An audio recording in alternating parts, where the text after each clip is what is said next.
He estado coleccionando ya por algún tiempo historias y recortes en cuanto a cómo la gente no lee las instrucciones o simplemente no les presta atención. Debo admitir que en un principio comencé a juntar artículos para justificar el hecho de que uno no necesita leer las instrucciones. ¿Sabe una cosa? Ya cambié de parecer. Aún así, mi familia se ríe al recordar cómo hace unas navidades atrás intenté armar el triciclo de mi hija menor. Le había dicho a mi esposa en repetidas ocasiones que no necesitaba las instrucciones para armar un triciclo. Cuando estaba por terminar y solo me quedaba ponerle el asiento, me di cuenta que había armado el triciclo al revés. En ese momento pensé, ¿a dónde tiré las instrucciones? Otra vez, mi hija compró una plancha para alisarse el cabello. Esta vez sí leí las instrucciones y para sorpresa mía encontré las siguientes sugerencias. Primero, no utilizar mientras esté en la ducha. No arrojar al agua. No deje que la superficie caliente toque sus ojos. He aquí una muy útil. Nunca utilizar mientras está durmiendo. ¿Sabe una cosa? Ahora entiendo el porqué de esos peinados desprolijos que se hacen algunas damas. Se peinaron seguramente mientras estaban inconscientes. Seguramente. Pero es solamente una broma. Aquí van otras instrucciones espectaculares que me acaba de enviar uno de los miembros de mi iglesia. En una copa de helado, no dar vuelta, escrito en la base, pero algo tarde. En un pastel para hornear, el producto está caliente al sacarlo del horno. En un envase de jarabe para la tos de los niños, no conduzca un automóvil después de tomar esta medicina. En el envase de unas píldoras para dormir, precaución, puede causar somnolencia. En un traje de Superman para niños. Utilizar este traje no le hará volar. Creo que la mayoría de nosotros estará de acuerdo con que al tomar una medicina, usar equipos nuevos o herramientas, seguir las instrucciones, por más tontas que parezcan, es algo importante que debemos hacer. Durante la semana que pasó y en cualquier otra, más de 70 iglesias en los Estados Unidos cerraron sus puertas. Si bien estoy seguro que hay distintas razones detrás de esta estadística, estoy convencido de que en la mayoría de los casos la gente no leyó las instrucciones. Mientras muchas personas siguen atentamente las instrucciones de cómo utilizar su nuevo tractor para cortar el césped, muchos cristianos creen que la iglesia funciona por sí misma, sin necesidad de directiva divina. Damas y caballeros, una iglesia que crece, alcanza a la comunidad e impacta vidas, no lo hace por arte de magia. A propósito, pensemos qué es la iglesia. La palabra iglesia proviene del griego eklesia, derivada del verbo kaleu, que significa llamar. El prefijo ek define la palabra eclesia dando el significado de los llamados. Primero, la iglesia es llamada a separarse del mundo. Son un grupo separado de personas que han sido redimidos por la gracia de Dios. Así como náufragos en medio del océano, hemos sido rescatados en el bote salvavidas del Calvario. Hemos sido rescatados por el Evangelio de Jesucristo. Pero la iglesia no solo ha sido llamada fuera del mundo, sino que segundo, ha sido comisionada a ir de vuelta al mundo. Los llamados se reúnen y juntan recursos y vuelven al sitio del naufragio y rescatan cuantas personas puedan. Pero ¿cómo usa uno esto llamado la iglesia? ¿Cómo es que funciona? ¿Qué dicen las instrucciones? Bueno, si uno se fija en los planos, en 1 Corintios capítulo 12, descubrirá que la iglesia no solo es llamada a salir del mundo y encomendada a regresar al mundo, sino que también, tercero, es comparada con el cuerpo. 1 Corintios 12, fíjese, allí en el versículo 14 al 18 dice, además, el cuerpo no es un solo miembro, sino muchos. Si dijere el pie, porque no soy mano, no soy del cuerpo, ¿por eso no será del cuerpo? Y si dijere la oreja, porque no soy ojo, no soy del cuerpo, ¿por eso no será del cuerpo? Si todo el cuerpo fuese ojo, ¿dónde estaría el oído? Si todo fuese oído, ¿dónde estaría el olfato? Mas ahora Dios ha colocado los miembros, cada uno de ellos en el cuerpo, como Él quiso. El manual de funcionamiento de la Iglesia se asemeja más a un esquema de anatomía que a uno organizacional. Cada persona tiene un rol en el cuerpo. Tenemos personas que son las manos y los pies, otros la boca y el cerebro. Dios mediante, todos funcionan de acuerdo a los dones que Dios ha dado a cada uno. D.L. Moody, que hace más de 100 años fundó una iglesia, una escuela y una imprenta, dijo: un gran número de personas tiene una idea falsa acerca de la iglesia. Tiene la idea que la iglesia es un lugar en el cual uno puede descansar, donde pueden sentarse en un banco cómodo, contribuir con una obra de caridad, escuchar al predicador y hacer su parte en mantener a la iglesia fuera de la quiebra. Es todo lo que quieren. La idea de trabajar y trabajar en la iglesia nunca entra en sus mentes. ¿Sabe una cosa? Esto me hace pensar que no estamos leyendo las instrucciones. Fíjese las indicaciones en Efesios capítulo 4, versículos 11 al 13. Dice la Biblia: y él mismo constituyó a unos apóstoles, a otros profetas, a otros evangelistas, a otros pastores y maestros, a fin de perfeccionar a los santos para la obra del ministerio, para la edificación del cuerpo de Cristo, hasta que todos lleguemos a la unidad de la fe. A propósito, la unidad de la fe es una frase clave a comprender. Intentamos llegar a la unidad en la fe. Cuando la palabra fe es precedida por el artículo la, se refiere a un cuerpo de verdad, verdad doctrinal que forma el cimiento de nuestra fe. Judas, en el versículo 3, escribió acerca de la fe que ha sido una vez dada a los santos. En el libro de Hechos, capítulo 6, versículo 7, leemos: y crecía la palabra del Señor, y el número de los discípulos se multiplicaba grandemente en Jerusalén. También muchos de los sacerdotes obedecían a la fe. Pablo dijo de sí mismo en Gálatas capítulo 1, versículo 23, que aquel que en otro tiempo nos perseguía, ahora predica la fe que en otro tiempo asolaba. Nuestra unidad siempre está constituida sobre nuestro cuerpo de verdad, habitualmente llamado fe. Digo todo esto porque la iglesia en Norteamérica y muchas de esas iglesias que ya han cerrado las puertas no leyeron esto en el libro de las instrucciones. La unidad no se deriva de todos pensando igual, o todos apreciando el mismo estilo de música, o todos comiendo el mismo tipo de comida. Nuestra unidad no se basa en la personalidad o apariencia o posición social. Nuestra unidad se basa en nuestro compromiso colectivo a la fe, la verdad de las Santas Escrituras. Pablo continúa en los versículos 14 al 16 de Efesios capítulo 4 diciendo: para que ya no seamos niños fluctuantes, llevados por doquiera de todo viento de doctrina, por estratagema de hombres que para engañar emplean con astucia las artimañas del error, sino que siguiendo la verdad en amor, crezcamos en todo en aquel que es la cabeza, esto es, Cristo, de quien todo el cuerpo, bien concertado y unido entre sí por todas las coyunturas que se ayudan mutuamente, según la actividad propia de cada miembro, recibe su crecimiento para ir edificándose en amor. Quiero mostrarle algunos beneficios de construir un cuerpo fuerte, de construir una iglesia fuerte. Pablo nos dice que dos cosas ocurren cuando el cuerpo crece como debe ser. Primero, somos rescatados del engaño espiritual. Cuando uno fortalece el cuerpo de Cristo, en el versículo 12 dice: al aferrarse de la unidad en la fe, como dice el versículo 13, uno es lo suficientemente maduro para mantenerse de caer en el engaño espiritual, que dice el versículo 14. Una de las características de los niños es la ingenuidad. Yo me divierto a veces intentando engañarlos en algo. Me acuerdo una vez haberle dicho a mi hija algo durante la cena cuando ella tenía 5 años, y luego reírme a carcajadas de la manera en que ella cayó en la broma.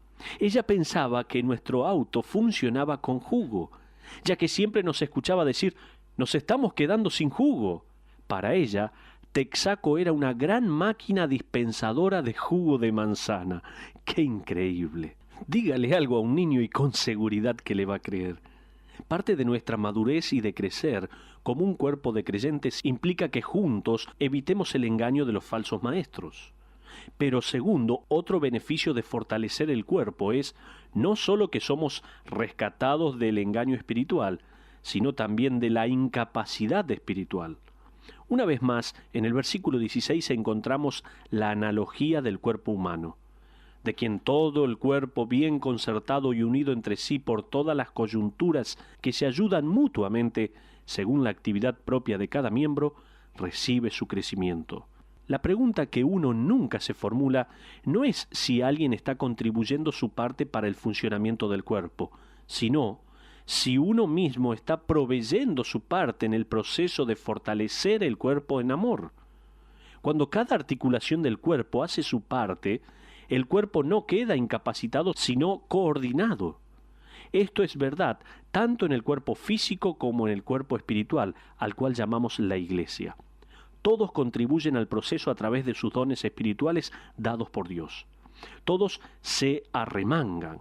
Todos suplen un poco. Todos en la Iglesia funcionan para el beneficio de la misma.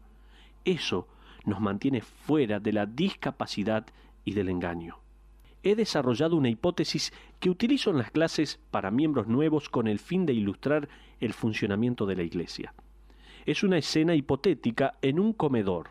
Llamamos a la Iglesia como un comedor, en el cual una señora se tropezó y al caer derramó toda la sopa que estaba en su plato.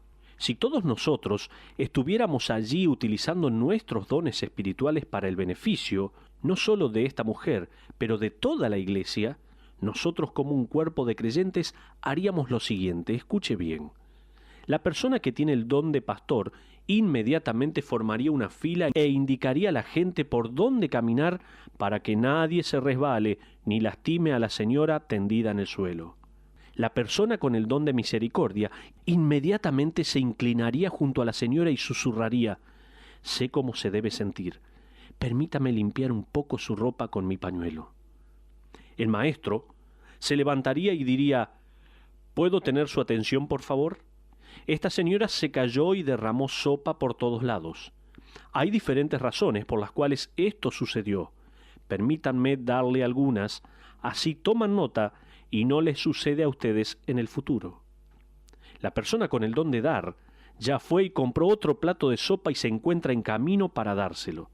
Después que la señora se sentó a la mesa, el que tiene el don de exhortación pide a los presentes a que animen y reconozcan con un aplauso a la señora que se levantó después de haber caído. Por último, los que tienen el don de servicio llegan con los elementos de limpieza y limpian absolutamente todo. Encontrar su espacio en el comedor de la Iglesia no es algo extremadamente complicado, pero tampoco sucede porque sí. Sale de la voluntad de proveer lo que sea que usted puede proveer. Usted descubriría que cuando haga como Pablo dice en Efesios, capítulo 4, versículo 16, recibe su crecimiento para ir edificándose en amor. Ahora, si yo le pidiera una ilustración de un grupo de personas actuando como la Iglesia debería actuar, ¿en qué parte de la Biblia se fijaría? Seguramente en Nehemías capítulo 3, por supuesto. Quiero mostrarle algunas lecciones de una construcción del Antiguo Testamento. En Nehemías capítulo 3, usted descubrirá lecciones de una construcción en el Antiguo Testamento. Nehemías planeó construir y reparar los muros de Jerusalén. Podemos decir que su plan era dividir y conquistar, ya que eso es exactamente lo que hizo. Encontramos cerca de 40 nombres de los que estaban encargados de llevar adelante la obra. Él había planeado cuidadosamente la obra y ahora lleva a cabo su plan. La primera lección que encontramos en Nehemías para la iglesia neotestamentaria es: toda la gente está dispuesta a trabajar. Primero, se le dio la oportunidad de trabajar a todos aquellos que estaban dispuestos a hacerlo, sean sacerdotes o profesionales, de la nobleza o plebeyos, hombres y mujeres, ambos son mencionados en la obra. Profesionales o políticos, nativos o extranjeros, artesanos o artistas, todos tenían la oportunidad de trabajar. Algunos de ellos repararían el muro cercano a sus hogares. Otros viajarían todos los días hasta sus lugares de trabajo. Algunos repararon parte del muro existente y otros construyeron de la nada utilizando los bloques que ya eran escombros. Algunos trabajaron en distintas puertas, con sus bisagras, mientras otros recogían escombros y se deshacían de la basura. Me llama la atención que el primer grupo de trabajadores que Nehemías menciona era liderado por el sumo sacerdote. En el capítulo 3, versículo 1 leemos: Entonces se levantó el sumo sacerdote Eliasib con sus hermanos los sacerdotes y edificaron la puerta de las ovejas. Ellos arreglaron y levantaron sus puertas hasta la torre de Amea y edificaron hasta la torre de Ananeel. Estas torres estaban ubicadas en el lado occidental de la puerta de las ovejas. Es importante que Nehemías les diera a los sacerdotes esta zona en particular, ya que las ovejas y los corderos traídos para el sacrificio entraban por la puerta de las ovejas. Esto era tierra santa para ellos. Nunca podrían haberse imaginado que 400 años después, Jesucristo mismo pasaría por esa puerta reconstruida para ir al jardín de Getsemaní a orar, y después, sin duda, fue traído por los soldados que lo apresaron y lo presentaron ante el Sanedrín por esta misma puerta. Él fue el último cordero llevado al matadero, como Isaías dice en el capítulo 53, versículo 7. Pero los sacerdotes no trabajaban con martillos y piedras. Aquí lo hicieron.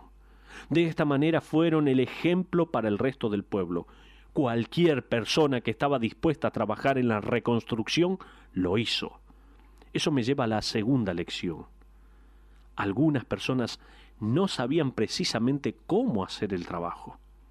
Usted se dará cuenta en los versículos 8 y 9, que dice así: Junto a ellos restauró Uziel, hijo de Araía, de los plateros, junto al cual restauró también Ananías, hijo de un perfumero. Así dejaron reparada a Jerusalén hasta el muro ancho. Junto a ellos restauró también Refaías, hijo de Ur, gobernador de la mitad de la región de Jerusalén. Imagínese a un político, un platero y un perfumero poniendo ladrillos. ¿Qué sabían ellos de construir paredes y restaurar brechas? No importó. Evidentemente, Nehemías les proveyó de trabajadores que les mostrarían cómo hacerlo. La persona que dice no poder porque no sabe, debe aprender una lección de un perfumero que está arrastrando piedras y trabajando con una cuchara de albañil. La tercera lección: algunas personas podían hacer más trabajo que otras. En los versículos 11, 19, 21, 24, 27 y 30 tenemos la frase repetida que ellos restauraron otro tramo. Dicho de otra manera, hicieron el trabajo que les tocaba hacer y al terminar hicieron más. Qué buen testimonio de personas que hicieron más de lo que se le pidió. Hicieron un esfuerzo extra. Pero sigamos avanzando. La cuarta característica de esta construcción es que algunas personas estaban dispuestas a trabajar en lugares más difíciles que otros. Fíjese en el versículo 14 y verá un hombre llamado Malquías, hijo de Recab, gobernador de la provincia de Bet-Akerem. Él la reedificó, la puerta del muladar, y levantó sus puertas, sus cerraduras y sus cerrojos. El término puerta del muladar puede traducirse puerta del basural. Esta era la puerta en la cual toda la basura y suciedad es recolectada. Aquí tenemos a un miembro del Palacio Real trabajando voluntariamente en un lugar así, donde el hedor del valle de Hinnom, donde toda la basura era arrojada, emanaba durante todo el día. Comparemos su condición de trabajo con la del sitio mencionado en el próximo versículo. Salum, hijo de Colose, gobernador de la región de Mizpa, restauró la puerta de la fuente. Él la reedificó, la enmaderó y levantó sus puertas, sus cerraduras y sus cerrojos, y el muro del estanque de Siloé hacia el huerto del rey, y hasta las gradas que descienden de la ciudad de David. Tenemos a un gobernador que voluntariamente trabaja cerca del basural, y otro que le toca trabajar junto al estanque cercano a los jardines del rey. Algunas personas estuvieron dispuestas a trabajar en lugares más feos que otras. Quinta lección: algunas personas estaban dispuestas a trabajar más que otros. Inclusive, entre todos aquellos que trabajaron voluntariamente, hubo un hombre que se destacó del resto. Se hace mención en el versículo 20. Después de él, Baruc, hijo de Sabai, con todo fervor restauró otro tramo, desde la esquina hasta la puerta de la casa de Eliasib, sumo sacerdote. Este es el único individuo que su actitud es mencionada por Nehemías. El término hebreo traducido fervor viene de una palabra que significa brillar. Por haber trabajado con disposición no quiere decir que uno va a resplandecer. Baruc representa a aquellos que trabajan y sonríen mientras lo hacen. Estos individuos llegan contentos a su lugar de trabajo. Es un placer trabajar y estar con ellos. Que la tribu de Baruc se multiplique en la iglesia de hoy, que sea así. La lección número 6 dice que algunas de las personas aptas para trabajar decidieron no hacerlo. Un autor comentó que Nehemías no solo nombra a los trabajadores, pero también a los que evadieron la obra. En el versículo 5 dice: «E inmediato a ellos restauraron los tecoitas, pero sus grandes no se presentaron para ayudar a la obra de su Señor». No se nos dice el porqué. Nehemías solo nos informa que algunos se rehusaron a ayudar. Es interesante ver que los plebeyos trabajaron, pero la realeza se rehusó. En la iglesia actualmente, las jerarquías están más llenas de personas comunes que de personalidades prestigiosas como el mundo. Como dice 1 Corintios capítulo 1, versículo 26, «No sois muchos sabios según la carne, ni muchos poderosos, ni muchos nobles». Pero la séptima lección: todas las personas que trabajaron con sus manos mostraron la condición de sus corazones. Si usted va directamente al capítulo 4, descubrirá una hermosa descripción de estos trabajadores que anhelaríamos que fuese una realidad entre nosotros hoy en día. Fíjese en el versículo 6. «Edificamos, pues, el muro, y toda la muralla fue terminada hasta la mitad de su altura, porque el pueblo tuvo ánimo para trabajar». Esto significa literalmente que sus corazones estaban allí en la obra. Pusieron sus corazones en la labor. Pero quiero hacerle algunas preguntas. Sabemos que hay muchos hermanos que comenzaron a hacer la obra con un gran esfuerzo. Comenzaron una pequeña iglesia. Fueron creciendo, fueron desarrollándose y han pasado los años y van queriendo tener un lugar mucho más amplio, mucho más espacioso. Están orando, están trabajando, están construyendo ese lugar y anhelan tener un lugar maravilloso, terminado, y diciendo: ¿cuántas personas van a venir a este lugar, a esta iglesia? Muchas personas van a venir con curiosidad, pero todas vendrán con necesidades. Pero ahora le quiero preguntar a usted: ¿quién les va a alimentar? ¿Quién les va a discipular? ¿Quién va a orar con ellos? ¿Quién les va a enseñar a sus hijos? ¿Quién va a enjugar sus lágrimas? ¿Quién les va a desafiar? ¿Quién va a amarles? ¿Quién va a cambiar los pañales de sus bebés? ¿Quién va a enseñarles historias? ¿Quién va a cantar en el coro y guiar la alabanza? ¿Quién va a limpiar sus instrumentos y tocarlos? ¿Sabe una cosa? Hay un lugar en el muro, y esto es para pensar. ¿En qué punto de esta muralla se va a remangar? ¿En qué lugar de ese comedor de la iglesia que hice la ilustración usted va a servir a otros? Le aseguro que va a haber una sopa derramada. Seguramente. ¿Usted simplemente asiste a la iglesia o su corazón está en la obra que Dios está haciendo en el cuerpo de creyentes? Los lugares de construcción y los comedores no son lugares distinguidos para trabajar, pero sí son lugares en donde uno honra a Dios y donde el trabajo nunca se hace en vano. De hecho, los resultados van a permanecer para siempre porque estamos levantando personas y no paredes, y las personas permanecen para siempre. Recuerde el desafío de Pablo en Efesios capítulo 4, versículo 16. Todas las coyunturas que se ayudan mutuamente, según la actividad propia de cada miembro, recibe su crecimiento para ir edificándose en amor. Que Dios le bendiga ricamente. Seguimos estudiando este maravilloso libro de Nehemías. Le espero en una nueva oportunidad.